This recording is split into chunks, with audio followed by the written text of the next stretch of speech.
In Romans chapter 11, Rav Shaul, the Apostle Paul, continues with his really teaching and exhortation to the Gentile believers in Rome in the first century who may have had this understanding or this belief that God had rejected Israel because they had rejected the Messiah.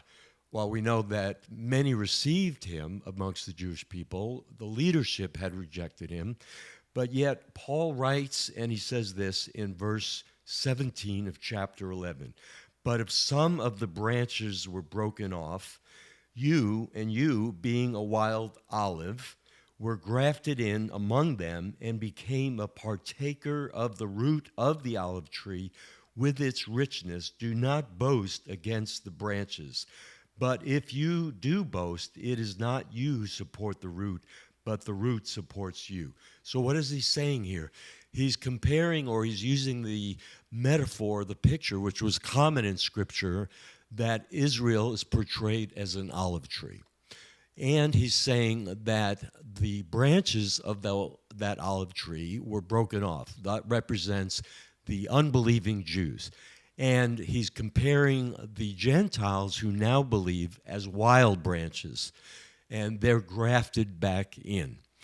And he's saying that if you, being wild branches, which is more difficult to graft into a tree than natural branches, and if you, as wild branches, meaning Gentiles, are grafted into this tree of Israel, how much better or easier will it be that God is able to graft back the natural branches, meaning Jewish people who were in unbelief but could be grafted back in and would be grafted back in. And that is a picture of the body of Messiah, Jews and Gentiles, Jews being the actual natural branches and the Gentiles being the wild branches. If you're a Gentile believer in Jesus, you didn't know, but maybe you are a wild branch, right?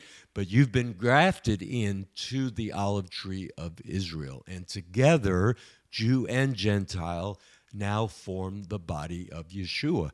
I was grafted back in as a natural branch when I became a follower of Yeshua. And all Jewish people who are not believers are still considered the natural branches who will one day be grafted back in to this olive tree. It's a beautiful picture of Jew and Gentile as one in the Messiah.